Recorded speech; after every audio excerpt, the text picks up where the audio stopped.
உங்களுக்கும் சிபிஐ வழக்கு இருக்கிறது, உங்களுக்கும் இன்கம் டேக்ஸ் வழக்குகள்லாம் தொடர்ந்து உங்களுக்கும் இருக்கின்றது. சிபிஐ வழக்கு இருக்குதுன்றதெல்லாம் கரெக்டு தான். இப்போ ஃபோன் வந்தாலே பயம் இருக்குது. உங்கள் சத்யாவில் இப்பொழுது ஆடி அதிரடி தள்ளுபடி. பேரவைத் தலைவர் அவர்களே, நேற்று என்னுடைய முன்னாள் அமைச்சர் பேசும்போது சொன்னார், கடந்த 5 வருடங்களாக தினமும் டென்ஷன் எங்களுக்கு என்று. அதை ரிப்ளை செய்யும்போது என்னுடைய நீர்வளத்துறை அமைச்சர்களும் அதே சொல்லியிருக்கிறார். நாங்களும் தினமும் நிம்மதியாக எங்களும் தங்களால் தூங்க முடியலை, தினமும் எங்களுக்கும் நிமிஷம் டென்ஷனாக இருக்கிறோம் என்று அவரும் சொல்லியிருக்கிறார். மீண்டும் அதை திருப்பி சொல்ல வேண்டாம் என்று கேட்டுக்கொள்கிறேன். ஏனென்றால் உங்களுக்கும் சிபிஐ வழக்கு இருக்கிறது, உங்களுக்கும் இன்கம் டேக்ஸ் வழக்குகள்லாம் தொடர்ந்து உங்களுக்கும் இருக்கின்றது.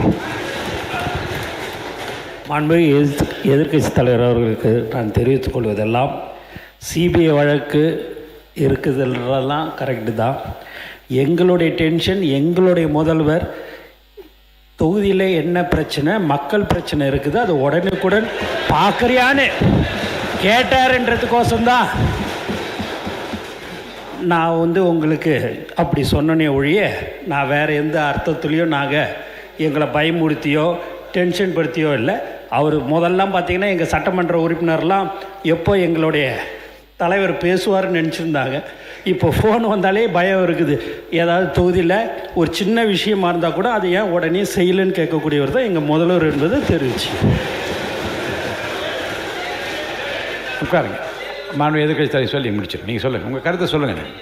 பேரவைத் தலைவர்களே, எங்களுடைய சட்டமன்ற உறுப்பினர் முன்னாள் அமைச்சர்களும் அதே எண்ணத்தோடு தான் பேசினார். அவர் ஒரு மூத்த அமைச்சராக இருக்கக்கூடியவர், வேளாண்மைத்துறை அமைச்சராக இருந்தவர்.